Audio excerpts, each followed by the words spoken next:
નમસ્કાર વિદ્યાર્થી મિત્રો, ઓનલાઈન એજ્યુકેશનમાં આપ સૌનું ફરી હાર્દિક સ્વાગત છે.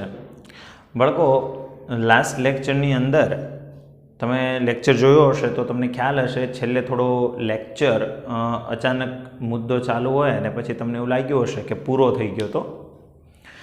પણ બાળકો, એમાં એકચ્યુઅલની અંદર એવું હતું કે થોડું ટેકનિકલ કારણોસર રેકોર્ડિંગ દરમિયાન છેલ્લું 2-5 મિનિટનું રેકોર્ડ નહોતું થઈ શક્યું. એટલે તમને કદાચ એવું લાગ્યું હશે કે સાહેબે ટૉપિક અધૂરો મૂકી દીધો છે અને કદાચ એવું લાગ્યું હશે કે ભાઈ આ કંઈક અડધેથી કેમ અટકી ગયું.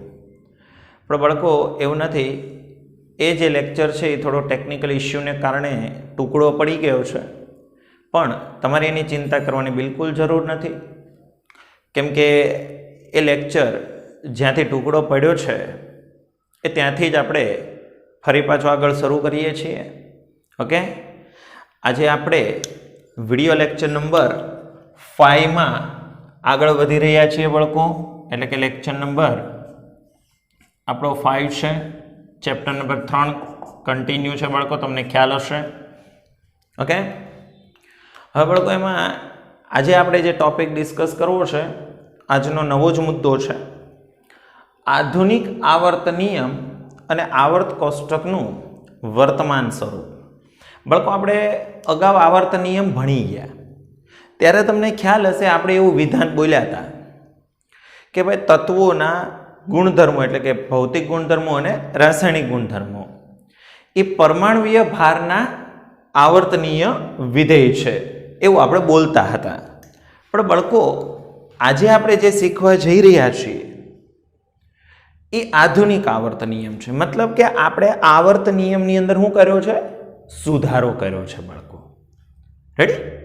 એટલે કે આપણે જે ભણતા હતા કે ભાઈ તત્વોના ભૌતિક અને રાસાયણિક ગુણધર્મો તેના પરમાણુય ભારના આવર્તનીય વિધેય છે, એમાં આપણે આજે થોડો સુધારો કરવાનો છે. અને સાથે સાથે આપણે આવર્ત કોષ્ટકનું વર્તમાન સ્વરૂપ, મતલબ કે તમને મેં લાસ્ટ લેક્ચરમાં કીધું હતું ભાઈ મેન્ડેલીફે જે આવર્ત કોષ્ટક આપ્યું હતું એ તમારી બુકની અંદર મેં તમને કીધું હતું કે કોષ્ટક નંબર 3.3 જે પેજ ઉપર છે એની બાજુના પેજ ઉપર એ કોષ્ટક જોવાનું તમને મેં કીધું હતું. હવે તમે એ જોશો તો ખ્યાલ આવશે એ કોષ્ટક છે એ અત્યારે પ્રચલિત નથી. મતલબ કે આપણે અત્યારે જે આવર્ત કોષ્ટક જાણીએ છીએ, હાલમાં જે આપણું આવર્ત કોષ્ટકનું સ્વરૂપ છે, બરાબર, એ કેવી રીતે આવ્યું, બરાબર, એની વિશે આજે આપણે ડિસ્કસ કરવાનું છે. બાળકો, આજે આપણે ટોપિકનું નામ છે આધુનિક આવર્ત નિયમ અને આવર્ત કોષ્ટકનું વર્તમાન સ્વરૂપ. એની મેં તમને ચર્ચા કરી કે ભાઈ આપણી પાસે જે આવર્ત નિયમ છે એમાંય થોડો સુધારો અને મેન્ડેલીફભાઈએ જે આવર્ત કોષ્ટક આપ્યું એની થોડીક ગોઠવણી, એટલે કે એમાં તત્વો આપણે કોઈ આડાવડા નથી કરતા બાળકો, પણ એને ગોઠવણી જે કહેવાય ને કે દોરવાની જે ડ્રો કરવાની પેટર્ન જે છે એ થોડીક આધુનિક કરવાની છે. ઓકે, તો જુઓ બાળકો, એમ કહે છે કે ભાઈ જ્યારે મેન્ડેલીફે તેમનું આવર્ત કોષ્ટક વિકસાવ્યું ત્યારે રસાયણ વિજ્ઞાનીઓને પરમાણુના આંતરિક બંધારણ વિશે જાણકારી નહોતી. મતલબ શું? તમને કદાચ હું એવો પ્રશ્ન પૂછું બાળકો કે ભાઈ પરમાણુની અંદર શું હોય, તો બાળકો તમે 9માં 10માંથી ભણતા હો કે સાહેબ અમને 9માં 10માં સાહેબ એવું શીખવાડ્યું હતું કે પરમાણુ ગોળ હોય, દરેક પરમાણુને પોતાનું કેન્દ્ર હોય, દરેક પરમાણુના કેન્દ્રમાં પ્રોટોન ન્યુટ્રોન હોય અને બહાર વર્તુળ આકાર માર્ગે ઇલેક્ટ્રોન ભ્રમણ કરતા હોય. આવું તમે બોલો ને, હું તમને એમ પૂછું ભાઈ પરમાણુ શેનો બનેલો હોય, પરમાણુની અંદર શું હોય, તો તરત તમે કહેશો કે સાહેબ પરમાણુની અંદર કેન્દ્રમાં પ્રોટોન અને ન્યુટ્રોન હોય અને એ કેન્દ્રની ફરતે ઇલેક્ટ્રોન ભ્રમણ કરતા હોય. આવું તમે જાણો છો ને બાળકો. જોવાની ખૂબી એ છે કે મેન્ડેલીફભાઈ જ્યારે તત્વોની આ બધી ગોઠવણી કરતા હતા ને બાળકો, તો એને પરમાણુના આંતરિક બંધારણ વિશે કાંઈ જ ખબર નહોતી. મતલબ શું બાળકો? કે મેન્ડેલીફભાઈને ખબર જ નહોતી કે પરમાણુનું વિભાજન થાય. કેમ કે એના સમયમાં બાળકો એવું માનવામાં આવતું હતું કે પરમાણુ અવિભાજ્ય છે. ખ્યાલ આવે છે? એટલે કે પરમાણુનું વિભાજન ન થઈ શકે. મતલબ એ લોકો એવું માનતા હતા કે છેલ્લામાં છેલ્લો કણ એટલે પરમાણુ, એનથી આગળ તો કે કાંઈ જ નથી. હવે વિચાર કરો, એટલે કે એ વ્યક્તિઓ પાસે તો ખબર જ નહોતી કે પરમાણુને કેન્દ્ર હોય, કેન્દ્રમાં પ્રોટોન ન્યુટ્રોન હોય, ઇલેક્ટ્રોન ફરતા ભ્રમણ કરતા હોય. આવું ઊંડું જ્ઞાન પરમાણુ વિશે મેન્ડેલીભાઈ તો શું એના સમયમાં કોઈ પણ સાયન્ટિસ્ટો પાસે નહોતું. કારણ કે લોકો એવું જ માનતા હતા કે પરમાણુ શું છે, તો કે અવિભાજ્ય કણ છે. રેડી બળકું? હવે થયું એવું કે એ જે આંતરિક બંધારણ કે કોઈને ખબર જ નહોતી, તેમ છતાં વિચાર કરો મેન્ડેલીભાઈ કેટલું હિંમતવાળું કાર્ય કર્યું હતું. એણે એવું કહી દીધું હતું પરમાણુ ભાર તો કે ભૂલવાળા છે, એણે ગુણધર્મોને પકડી રાખ્યા. આવું આપણે ડિસ્કસ કર્યું ને બાળકો? હે, તો વિચાર કરો કે આ પરમાણુનું બંધારણ કોઈને ત્યારે ખબર નહોતી. અને બાળકો, આ પરમાણુના અંદર બંધારણમાં જે આ કણો હોય ને બધાને અપરમાણવીય કણ કહેવાય. શું કહેવાય બાળકો? એને અપરમાણવીય કણ. પરમાણુના બંધારણમાં જે કણો હોય એને શું કહેવાય? અપરમાણવીય કણ. જેમ કે પ્રોટોન, ન્યુટ્રોન, ઇલેક્ટ્રોન, પોઝિટ્રોન, ગ્રેવિટોન, આ બધા જે કણોના નામ છે એ બધા બાળકો એને અપરમાણવીય કણ કહેવાય. પણ આપણે મેઇનલી કેમિસ્ટ્રી વિષયની અંદર 3 કણોને ઓળખવાના: પ્રોટોન, ન્યુટ્રોન અને ઇલેક્ટ્રોન. ઓકે. હવે બીજી વસ્તુ કે ભાઈ, તેમ છતાં 20મી સદીની જ્યારે શરૂઆત થઈ ત્યારે અપરમાણવીય કણો અંગેના સિદ્ધાંતોનો ઊંડાણપૂર્વક વિકાસ થયાની સાક્ષી પૂરે છે. એટલે શું? તો કે જ્યારે 20મી સદીની શરૂઆત હતી બાળકો, એટલે કે 1901થી શરૂ કરીએ અને આગળ જઈએ તો એ બધી 20મી સદી કહેવાય બાળકો. ઓકે. તો એ ગાળાની અંદર એવા ઘણા બધા પ્રયોગો થયા હતા કે જેનાથી આપણને પરમાણુના અંદર રહેલા અપરમાણવીય કણ અંગેના સિદ્ધાંત, મતલબ હું કે બાળકો 20મી સદીની અંદર સાયન્ટિસ્ટો પરમાણુના બંધારણ વિશે તો કે અલગ અલગ સિદ્ધાંતો રજૂ કરવા લાગ્યા. કોઈકે પ્રોટોનની હાજરી સૂચવતા પ્રયોગો આપ્યા, કોઈકે ન્યુટ્રોનની હાજરી સૂચવતા પ્રયોગો આપ્યા, કોઈકે ઇલેક્ટ્રોનની હાજરી સૂચવતા પ્રયોગો આપ્યા. મતલબ આ બધા કણોને આપણે હમણાં જ બોલ્યા હતા, પરમાણુના બંધારણમાં આ બધા કણોને શું કહેવાય બાળકો? અપરમાણવીય કણ કહેવાય. તો આ અલગ અલગ અપરમાણવીય કણો માટે અલગ અલગ વ્યક્તિઓએ અલગ અલગ સિદ્ધાંત આપ્યા હતા. બરાબર? અને એ વિકાસ થયાની સાક્ષી પણ પૂરે છે. મતલબ એના પુરાવાઓ આપણી પાસે છે કે ભાઈ 20મી સદીની શરૂઆત થઈ ત્યારે પરમાણુના બંધારણની અંદર કયા કયા અપરમાણવીય કણો હશે એની આગાહી કરતા ઘણા બધા સિદ્ધાંતો રજૂ થયા. મતલબ એની પુરાવાઓ, એની નોંધ આપણી પાસે છે. બાળકો, 1913ની અંદર અંગ્રેજ ભૌતિક વિજ્ઞાની હતા, એક નામ છે બાળકો હેનરી મોસ્લે. બરાબર? 1913ની અંદર એક અંગ્રેજ ભૌતિક શાસ્ત્રી અથવા ભૌતિક વિજ્ઞાની, નામ શું કીધું બાળકો મેં તમને? હેનરી મોસ્લે. તો આ હેનરી મોસ્લે ભાઈએ શું કર્યું બાળકો? એણે તત્વોના ક્ષ કિરણ વર્ણપટ લાક્ષણિકતામાં નિયમિતતા જોઈ હતી. એટલે કે એ વ્યક્તિએ શું કર્યું બાળકો? અલગ અલગ તત્વો હતા ભાઈ, હેનરીભાઈના સમયમાં જેટલા તત્વો અવેલેબલ હતા એ દરેક તત્વના પરમાણુઓ પર એણે ક્ષ કિરણો આપાત કર્યા. શું આપાત કર્યું બાળકો? ક્ષ કિરણો. આપણે જેને એક્સરે કહીએ છીએ ને બાળકો, તો એ પરમાણુઓ ઉપર એણે એક્સરે ક્ષ કિરણો આપાત કર્યા. અને એ કિરણો આપાત કર્યા પછી સામે પડદા પર મળતી એની અસર, જેને આપણે કહીશું વર્ણપટ. શું કહીએ છીએ બાળકો? વર્ણપટ. જનરલી વર્ણપટ શબ્દનો મતલબ તો એવો થાય કે વર્ણ એટલે રંગ અને પટ મતલબ પટ્ટાઓ, એટલે કે રંગના પટ્ટાઓ. તો જ્યારે કોઈ પણ પરમાણુ, હેનરીભાઈના સમયમાં જેટલા તત્વો અવેલેબલ હતા એ દરેક તત્વના પરમાણુઓ ઉપર હેનરીભાઈએ શું આપાત કર્યું હતું બાળકો? ક્ષ કિરણો આપાત કર્યા. અને એમાંથી ભાઈને શું મળ્યું હતું? તો કે ક્ષ કિરણોના દરેક તત્વો માટે અલગ અલગ વર્ણપટ મળ્યા. હવે ઈ જે અલગ અલગ વર્ણપટ બાળકો એને મળ્યા ને, ઈ અલગ અલગ વર્ણપટની અંદર એને નિયમિતતા જોવા મળી. નિયમિતતા એટલે શું? તો કે ભાઈ દાખલા તરીકે એને હાઇડ્રોજન માટે વર્ણપટ મેળવો તો સપોઝ કે આવી રીતે 2 લાઈન કદાચ એને વર્ણપટમાં મળી હતી.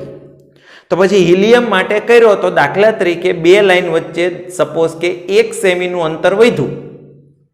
તો હિલિયમ પછી દાખલા તરીકે લિથિયમ માટે કર્યું પાછું 1 સેમીનું અંતર વધ્યું. એટલે આવી એને વર્ણપટની અંદર ચોક્કસપણે ચોક્કસ ગાળામાં થતા ફેરફારો જોવા મળ્યા કે ભાઈ આ તત્વથી જ્યારે આ તત્વ તરફ જવામાં આવે તો એના વર્ણપટની અંદર આટલા જ ગાળામાં ફેરફાર થાય. એમ કેમ? આપણે દાખલા તરીકે 1 સેમી દાખલા તરીકે હું તમને એમ કહું કેમ ભાઈ 1 કલાકની અંદર આપણે માની લ્યો કે 1/2 કિલોમીટર ચાલીએ તો બીજા 1 કલાકમાં બીજું 1/2 કિલોમીટર, ત્રીજા કલાકમાં ત્રીજું 1/2 કિલોમીટર, આવી રીતે થાય.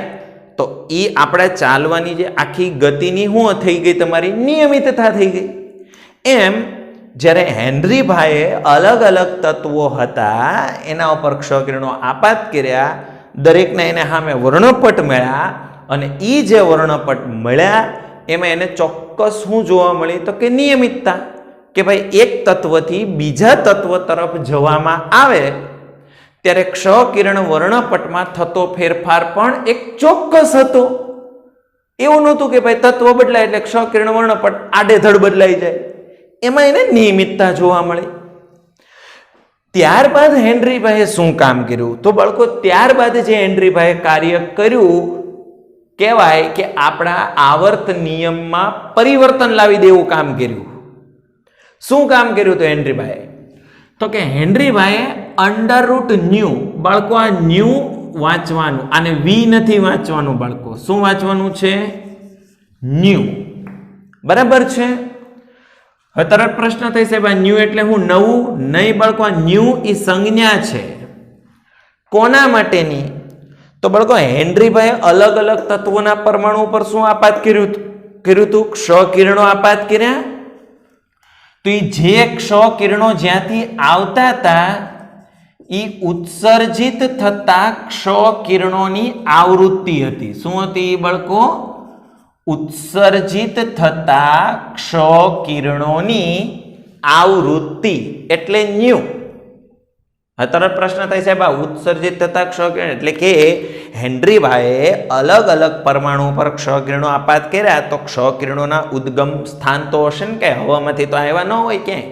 હે, તો જે ઉદ્ગમ સ્થાનમાંથી એમણે ક્ષકિરણો મેળવા, બરાબર, તો એ જે ઉત્સર્જિત થતા જે ક્ષકિરણો હતા, બરાબર, કે જે ક્ષકિરણો આવ્યા પરમાણુ પર આપાત કર્યો એમાંથી એને વર્ણપટની પ્રાપ્તિ થઈ. તો એ જે ઉત્સર્જિત થતા જે એક્સરે હતા, ક્ષકિરણો હતા, બરાબર, એની શું જોઈ બાળકો? એને આવૃત્તિ. હવે બાળકો આવૃત્તિ શું?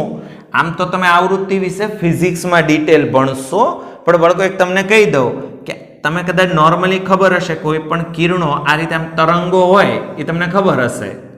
તો તરંગ હોય તો એમાં બાળકો આ જે ઊંચાણવાળો વિસ્તાર હોય એને શું કહેવાય? શૃંગ. આ નીચાણવાળો વિસ્તાર હોય એને શું કહેવાય? ગર્ત.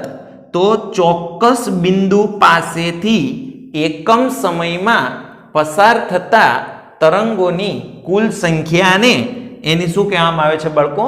આવૃત્તિ કહેવામાં આવે છે. એટલે કે પસાર થતા શૃંગ કે ગર્તની સંખ્યાને એની શું કહેવાય છે બાળકો? આવૃત્તિ કહેવાય છે.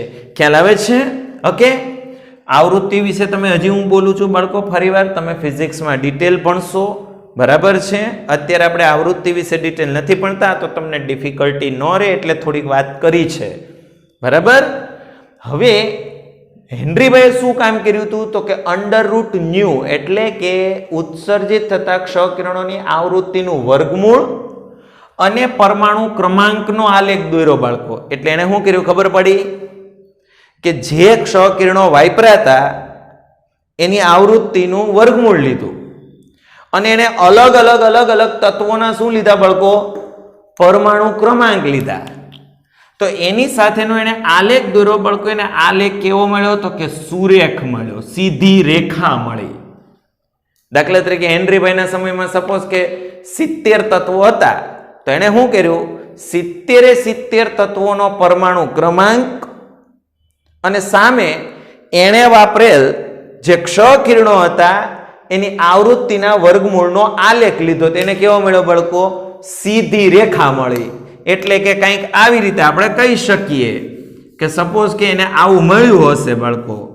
જો આ √ν એટલે કે ક્ષ કિરણ એને જે વાપર્યા હતા એની આવૃત્તિનું વર્ગમૂળ, બરાબર. અને અલગ અલગ તત્વોના પરમાણુ ક્રમાંકને આપણે z વડે દર્શાવશું.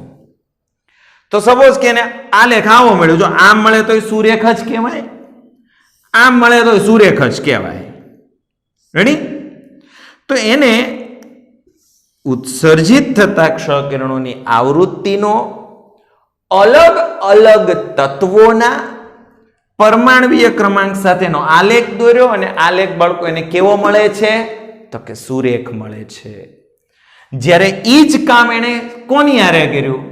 તો કે એને જે ક્ષ કિરણો વાપર્યા હતા બાળકો એની આવૃત્તિનું વર્ગમૂળ લીધું અને એને અલગ અલગ તત્વોના પરમાણ્વીય ભાર હારે, પહેલા બાળકો કોની હારે આલેખ દોર્યો તો? પરમાણ્વીય ક્રમાંક હારે. કે ભાઈ દાખલા તરીકે હેનરીના સમયમાં માની લો 70 તત્વો હતા તો 70 ના પરમાણુ ક્રમાંકનો ન્યુ સાથે આલેખ દોર્યો. પણ શું થયું? તો કે એને પછીનો આલેખ ન્યુ નો પરમાણુ ભાર સાથે દોર્યો. તો પહેલો આલેખ એને સુરેખ મળ્યો, જ્યારે બીજો આલેખ બાળકો એને સુરેખ મળ્યો નહીં. મતલબ સમજો બાળકો, શું કામ કર્યું તે ખબર પડે છે બાળકો? અહીંયા આગળ હું બોલું છું એ ખ્યાલ આવે છે? હેનરીભાઈ શું કામ કર્યું તે મગજમાં બેસે છે? કે ભાઈ હેનરીભાઈએ કોઈ ચોક્કસ ક્ષ કિરણો લીધા, દરેક તત્વો ઉપર ક્ષ કિરણો શું કર્યા? આપાત કર્યા, બરાબર. એટલે એને સામે વર્ણપટ મળ્યો, એટલે કે ઉત્સર્જિત થતા બહાર આવતા ક્ષ કિરણો મળ્યા, બરાબર. અને એ વ્યક્તિએ ઉત્સર્જિત થતા ક્ષ કિરણોની આવૃત્તિનું વર્ગમૂળ લીધું અને એનો અલગ અલગ તત્વોના પરમાણુ ક્રમાંક સાથે આલેખ દોર્યો. તો કેવો મળ્યો બાળકો? તો કે સુરેખ મળ્યો. જ્યારે ઈ જ √ν એટલે કે ઉત્સર્જિત થતા ક્ષ કિરણોની આવૃત્તિના વર્ગમૂળનો આલેખ પરમાણુ ભાર સાથે દોર્યો, પણ એને આલેખ સુરેખ મળ્યો નહીં. તો બાળકો જો બેયમાં ન્યુ તો કોમન જ હતું ને બાળકો, ઈ તો એક હરખું તેને રાખ્યું હતું. ખાલી એને ફરક ક્યાં કર્યો બાળકો? પરમાણુ ક્રમાંક ને પરમાણુ ભાર. તો એનો મતલબ એમ કે આ તો એકનું એક હતું, તોય આલેખ અહીંયા સુરેખ મળ્યો ને અહીંયા સુરેખ ન મળ્યો. એટલે એનો મતલબ એમ કે આનો ડખો નથી. જે ડખો છે એ કોનો છે બાળકો? પરમાણુ ક્રમાંક અને પરમાણુ ભારનો. તો તમને આલેખ કોનામાં સુરેખ મળ્યો? તો કે પરમાણુ ભારમાં. એટલે એનો મતલબ એમ થયો કે પરમાણુ માટે તમને આલેખ કોનો સુરેખ મળ્યો? તો કે પરમાણુ ક્રમાંક માટે. તો પરમાણુ ક્રમાંક માટેનો આલેખ સુરેખ મળ્યો, તો એનો મતલબ એમ થયો કે પરમાણુ ભાર કરતા પરમાણુ ક્રમાંક વધારે મૂળભૂત ગુણ કહેવાય. એટલે કે પરમાણુની લાક્ષણિકતા જો તમારે સમજવી હોય તો પરમાણુ ભાર કરતા બેટર કોણ છે? પરમાણુ ક્રમાંક છે. તો તમે યાદ કરો, મેન્ડેલીભાઈ કેટલા સમય પહેલા કહી ગયા હતા પરમાણુ ભારમાં ક્યાંક ભૂલું છે. હા, તો વિચાર કરો, છેક 1913 ની અંદર આ હેનરીભાઈએ કામ કર્યું હતું અને એણે એવું કીધું હતું કે પરમાણુ ક્રમાંક એ પરમાણુ ભાર કરતા વધારે મૂળભૂત ગુણ છે. મતલબ હેનરીભાઈ પણ અંતે કઈ જગ્યાએ પહોંચ્યા? મેન્ડેલીભાઈ કીધું તેવી જગ્યાએ જ પહોંચ્યા કે પરમાણુ ભારમાં કાંઈક લોચા છે એ કે.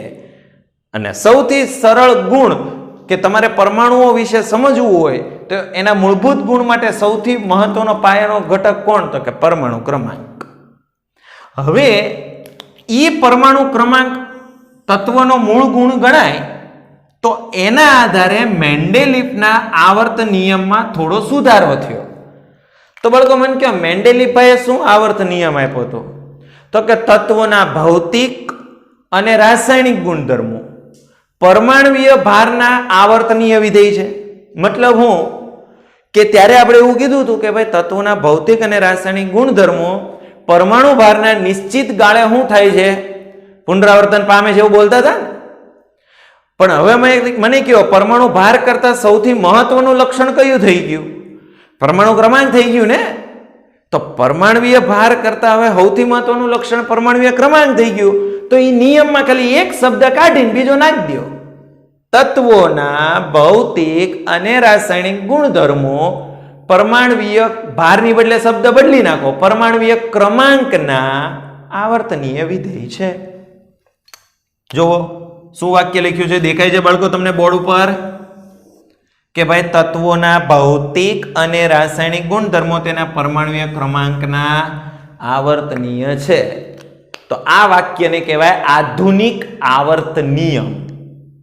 તો મને કયો આવર્ત નિયમમાં ક્યાં ફરક કર્યો ખબર પડી? મેન્ડેલીફે જે આવર્ત નિયમ આપ્યો તો ત્યાં કયો શબ્દ હતો? પરમાણુય ભાર. આપણે હવે કયો શબ્દ ત્યાં લઈએ એવા? પરમાણુય ક્રમાંક. તો હવે અહીંયા તમને પ્રશ્ન થઈ સાહેબ, તો મેન્ડેલીફે પરમાણુય ક્રમાંક શબ્દ આપ્યો તો બાળકો નો આપી શકે ને? એને પરમાણુના બંધારણ વિશે જ નહોતી ખબર. એ વ્યક્તિને પરમાણુ ક્રમાંક વિશેનું જ્ઞાન જ નહોતું. એટલે એના આવર્ત નિયમ જે હતું એ સાચો જ હતો, પણ ખાલી તત્વના પરમાણુ ભારની બદલે આપણે તત્વનો શું કરી નાખ્યો બાળકો? પરમાણુ ક્રમાંક. આને કહેવાય આધુનિક આવર્ત નિયમ. સમજણ પડી બાળકો? ક્લિયર થાય છે? ઓકે, સરસ. બાળકો આપણને આવર્ત નિયમની મદદથી કુદરતમાંથી મળી આવતા 94 જેટલા તત્વોમાં નોંધનીય સમાનતા જોવા મળી. એટલે કે આવર્ત નિયમની મદદથી આપણને એક વસ્તુનું જ્ઞાન થયું કે ભાઈ કુદરતમાંથી આપણને 94 તત્વો મળે છે.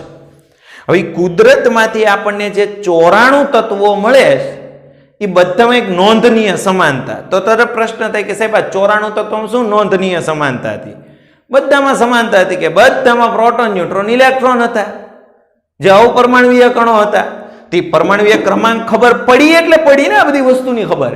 તો એનો મતલબ કે પરમાણુય ક્રમાંક એ બધું આને રિલેટેડ છે. હું બોલું છું એ ખ્યાલ આવે છે? તો તરત પ્રશ્ન થાય છે તમે ક્યારના ચોંટી પડ્યા છો પરમાણુય ક્રમાંક, પણ સાહેબ અમને તો ખબર જ નથી પરમાણુય ક્રમાંક શું. જુઓ કહો બાળકો પરમાણુય ક્રમાંક શું, એ મેં બાળકો અહીંયા લખેલું જ છે. જુઓ કે કોઈ પણ પરમાણુ હોય એના કેન્દ્રના વીજભાર જેટલો હોય. પરમાણુ ક્રમાંક છે એ કોઈ પણ તત્વના પરમાણુના કેન્દ્રના વીજભાર જેટલો, મતલબ કે પ્રોટોનની સંખ્યા જેટલો.